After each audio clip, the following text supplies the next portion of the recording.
and welcome to another of our RTS Yorkshire talks. I'm Fiona Thompson and I'm chair of the RTS Yorkshire Committee.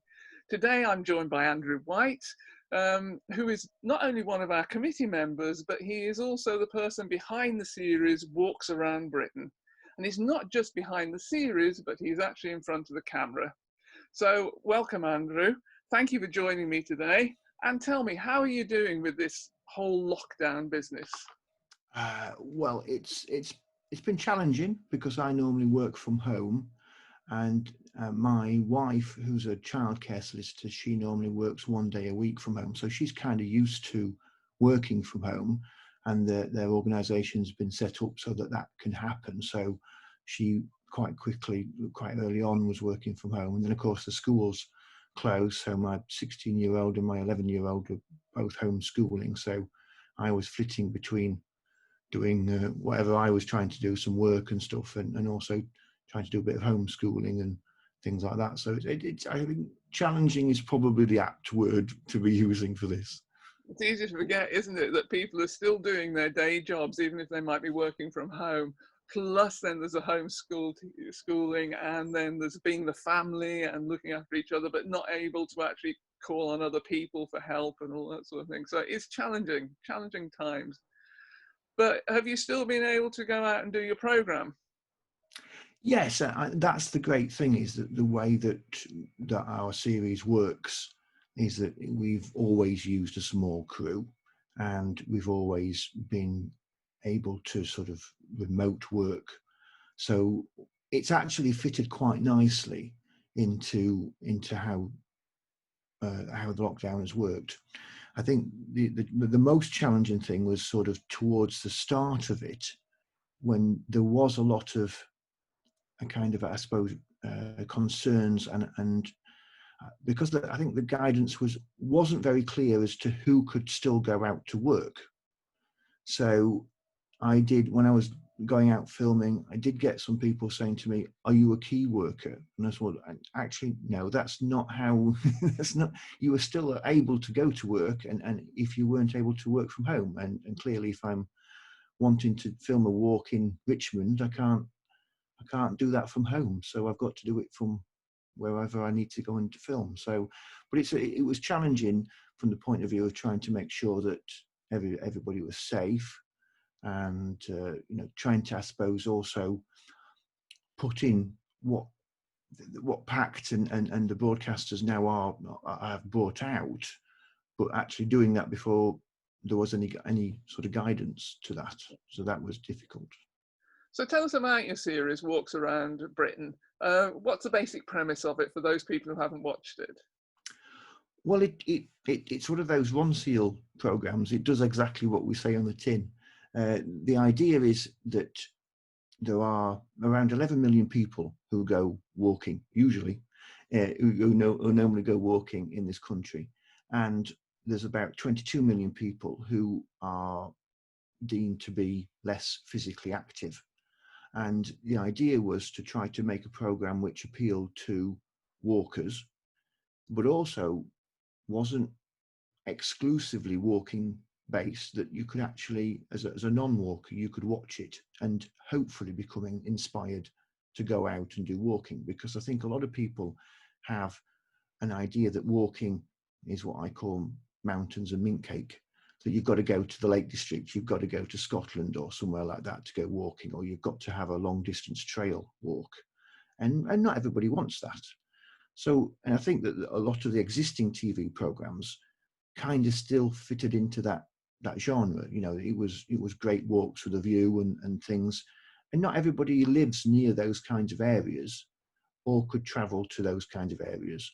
And actually, we don't want everybody to travel to those places. We want to be able to, as we've found sort of in lockdown, is to be able to discover places locally and more of the places that don't get that many people to go walking, perhaps. So the idea was to try and make something that appealed to both of those audiences, which is difficult, but it's not impossible, as we found. And I think the idea is that our walks are a conduit to a story, and that story might be nature, it might be the story of history or heritage, but there's always a story involved in it. And it might be one story throughout the whole walk, or it might be several stories, but there's always some reason to go on the walk and to discover the place where we're going to go. So it's not just the fact that there's a great view at the end of it. Quite often the walks don't have a great view, but there's always some reason to go there and to discover something. And if you have an inquiring mind, I think hopefully it's a way of trying to get people to discover walking, but in a soft way that they can actually do. That walking is along a canal, it's along an old railway line, it's through a country park, it's through a woodland, as well as mountains and cliffs and coast and stuff like that, which is, you know, quite adequately covered on television anyway, really. Yeah, and your programs are packed full of information. So do you do a lot of research, or is it just stuff that you know already? Some of it is what I know already, but not all of it. There's myself and two other people who do research for me, and we discover walks from some of the walks are discovered by people who suggest it. A lot of walks now are suggested by viewers, and they'll go to the Facebook page or Twitter or email in, and that's kind of nice that we've got that sort of a very short distance between the viewer and the people making the programs, which Great I think to have is that kind of interactivity, isn't it? To have it you is to know that yeah you're people watching your program, but they're wanting to put something into it as well. yeah and that's been a great thing of social media, is that you've got that direct access, where, you know, whereas, you know, used to be a telephone call, or it used to be a letter, and you'd never hear from the presenter. Whereas people now will tweet me, and I'll tweet them back and say, yeah, that's a great idea, I'll add it to the list. And I think that's great that you have that kind of interaction. It is about trying to find links as well. So we have two walks. The program's based on a half-hour slot, and we have two walks. And each of the walks are between 2 to 8 miles, because that's what we think. That's what our research says that most people can do in a day. And B, it's actually a technical challenge. If we're going to film in a day, we want to be able to get through. So we know that we can film an 8 mile walk in a day. And the other difference, I suppose, between what we do and perhaps other series is that we actually do all the walks.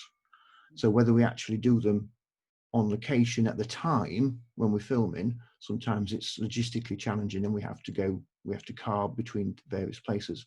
But I do all the walks in the series. Yeah. So I field test them. So I either do them as we're filming, or I do them before, in order to work out what there is, because that's the only way that I know what there is to film. So each program is basically one day's filming, which must make it therefore quite cost effective, really, if you know that yes. you can cover everything with one day. Yeah. You've got, each walk takes a day generally. So a program can take 2 days to film, because there's 2 walks. Right. Okay. But there's sometimes, because of logistical operations and things like that, and the complexity of what we want to film, sometimes each walk can take 2 days. Right. And obviously, from a budget perspective, then we have to sort of marry that up with there needs to be a simple walk that can be filmed in a day towards the end of the run or whatever, in order to balance the budget. And the budgets are, it's interesting, because what we do is the program is funded by product placement, and it's also funded by the various broadcasters chipping in to a pot. So they don't pay for the complete run of the total production budget. They chip in, and then we augment that with product placement money. So it's kind of, I suppose it's the best model is kind of, to explain it by, is like a syndicated model in the States, where it's, a company will make the program and then sort of tout it around various broadcasters and get that income coming back in from that way, which is quite novel in the UK, because we're not normally, we haven't, I suppose, had that market of channels in the same way that the States has. Yeah, so quite pioneering then, to approach a program in that way and approach a series in that way. You're available, I think, through Amazon Prime. How else can people access it? Yeah, Amazon Prime has been a great thing because we've got a lot of viewers in the States. They like the Britishness. I suppose they put on the subtitles because of my Yorkshire accent, maybe. But yeah, it's very well. It's very popular in the States. But it's also on 20 channels in the UK. So there's a lot of the local TV channels that it's on, and a lot of the channels like Forces TV, PBS America, channels like that. But we've also launched our own Netflix-style subscription service. So, for about the price of a subscription to a walking magazine, you can have access to our programs in HD 24/7, and it's available. We have a new program every month that goes on. So it's a nice thing that we can do and actually talk direct to have a direct relationship to our viewers. That's great.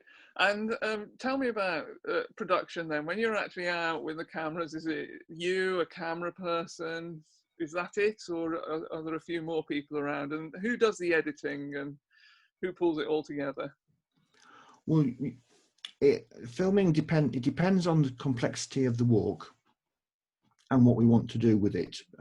Quite often our camera team, our team that goes out filming is a presenter, a camera operator and a director. The camera operator often always does the sound at the same time, or that we tend to have a sound operator at the same sound recordist as well. But it's a very small team. Now there are walks that we do that I film myself as I'm presenting. Mm-hmm. So that's quite a challenge, and I've developed some quite nice techniques to make it not look as though it's just me on my own doing that. So there's quite innovative, and I think now some people can spot which walks they are. It's quite a nice challenge when somebody goes, "Was that walk one that you filmed by yourself?" And I'll go, "Yes, it was." But and so it's nice to be able to do that. But it means that it's a cost-effective way of filming, and especially now that we've got these new restrictions, obviously. Whereas before we would, if we were going to go down to Cornwall, there'd be myself and the cameraman who would be coming down with me, and we'd go in one vehicle and we'd stay at the same place. These things are going to be challenging from now on. So we've got to look at how we're going to be addressing these kind of issues. And we might need to use more freelance camera people at various places, and pick local people in order to do wherever we're going to go. So that's going to be a difficulty from what we do. But it's trying to get that sort of, if you work with the same team, I think you get that sort of that camaraderie, and you can, people understand what you want to do. We have a template, so that the program is very formulaic, and that means that it can be easily produced very quickly. And we've got to a point now where we know how much of each walk we need to film. So our filming ratio is very low. Mm-hmm. Generally, it can be between sort of 3:1 to 5:1, really. Well, that's excellent. That's excellent. So it's really, really focused on what we need to film. And of course, if you're not filming as much, then your editing choices are actually, the time for editing is very much reduced as well. Well, you're shooting to edit, aren't you? Yes. With a 3:1, 5:1 ratio, you're shooting to edit. You know exactly what you're doing. Yeah. Yeah. So then occasionally we're not big on drone stuff, because one of the things that we want to do, we have sort of 6 golden rules in the program, and one of those is that we can only do what the presenter can only do what the viewer can do. So in telly, there's a lot of stuff in telly where you see people, the presenter, going into a tower that's closed forever, and we're going to go in because we're going to go in and have a look. But we don't do that, because what we say is that anybody who watches the program can do that walk, and they can do all of that walk. So there's no bits that are closed off that we go, oh, we're going to have a look into because we're telly. It's complete. It's a different way of working. Yeah. And I'm not saying that those sort of programs are bad. Of course, I enjoy those; they're really nice. But I think it's something different that you can offer and say, this is one of the reasons why our program is distinct and different. So we make sure that everything that we do. So from a drone perspective, we bring a drone in when we need, when the story dictates it, as opposed to, oh, it's a drone shot again, So we're a bit sort of careful on using those kind of techniques, really. Yeah, and it means that people can follow in your footsteps, as it were, literally. Yes. And then they post on Facebook and say, we did the walk that you did, and quite often you get people who say, oh, we got the family out and we did so-and-so walk and we stood where your kids stood. Yeah. And, and they'll send a picture of, and that is brilliant, because that's exactly what you want. You want people to go out and do those walks, or, be inspired to go walking anywhere else, and then send their details in and say, look, hey, you might want to do this walk on the program. So that's great. It goes back to what you were saying about storytelling, but storytelling plus that link, that connection, creating a kind. I mean, we always talk about media, television as being a social glue, and actually, what you're describing is that you demonstrate the walk, you show what people can do, and then people go and do it, and they connect back to you about what they've done. Yeah, and that's both the brilliance of technology, but and also social media. But there might be people who watch this, Andrew, and think, God, this sounds simple. I could go and do this. I can go and do this. I mean, the technology is available. But would you agree with me that there is this is still talking about storytelling, and storytelling is a knack. The technology helps us, but storytelling is a skill. Yes. And it probably hasn't always been easy for you taking this route. You've always got to be trying to find somewhere to sell your program to, new ideas, etc. So what would be your advice to somebody who thinks, oh, I could do something like this, I could self-film and do all this and go out and tout it around? What would be your golden piece of advice to such a person? I think having a niche is the crucial role here. If you've got a niche and you've got an audience, I mean, I always used to say that if there's a magazine, W.H. Smith's, that there's a TV series that you can build around it. So I think it's about having a niche and understanding what that audience wants. And as I say, I'm trying to actually straddle two audiences, and hopefully I manage to, on most of the basis, I manage to sort of keep both of those camps happy. But it's about saying, where's the audience and what does the audience want? And the great thing about technology now is that you can talk to Amazon, and you can get your programs on Amazon. You can set up your own. You can go on YouTube, and if you want to do it that route, and see if you can get the YouTube partner and get the money coming in from that route. That's very tricky, but it's possible. People do that. It's possible now to start up your own subscription video on demand site and talk directly to customers, to talk directly to your viewers, and get them to subscribe. So all of these platforms, technology makes it possible, but you've still got to come back to, somebody's got to make those programs.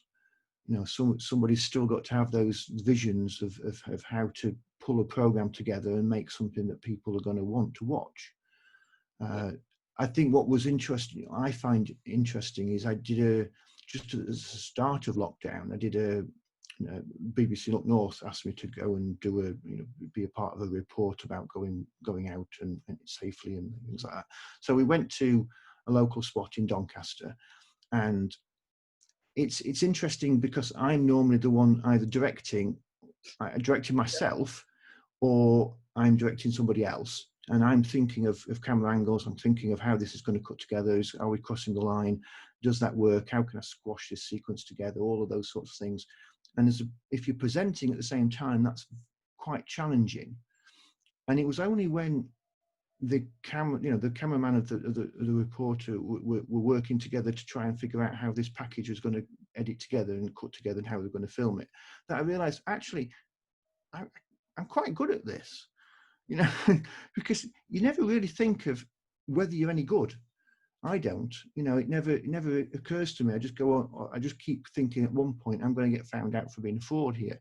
And so it was interesting there to see that and to think, actually, this is what I'm doing all the time, trying to sort of piece together, make a report and pull this sort of walk together. But again, I think it's easier when you make a template. Yeah. And actually, I think telly often thinks templates are bad because we need to keep it fresh, keep it changing, and I think actually there's a lot of evidence to suggest that the viewers actually like that familiarity of the way that a series pads out. Yeah. And what we can do is we can say, actually, we can change the content, but the style of the program has to remain, because that's actually what people want. That's what people like. And lots of programs follow templates. I was watching The Repair Shop yesterday. That follows a particular template. Long Lost Family follows a particular template. It gives you a comfort, it gives you a certainty, but it's still brilliant storytelling, which is what I think we're both talking about here, is that the fundamentals remain the same, regardless of how technology might change and regardless of how the platform landscape might change. It still needs that connection, telling a story that the viewers are going to listen to. So just tell me, just briefly, just before we finish, Andrew, what are your plans for the future? What are your hopes for the future? Well, we're filming a series, Walks Around Yorkshire, a sister series for Together TV. We're doing that starting that at the moment, so that should be hopefully going out sort of October time.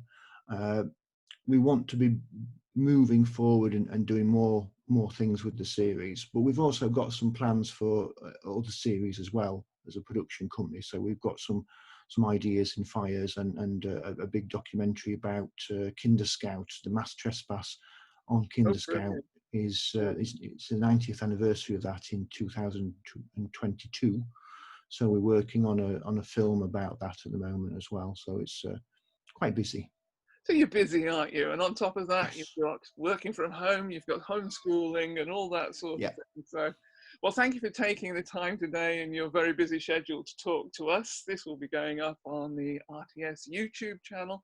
But for now, that's a big thank you from me, Andrew. Good luck with all that you plan for the future, and all the best to you and your family as we get through this next period of lockdown, however that might turn out.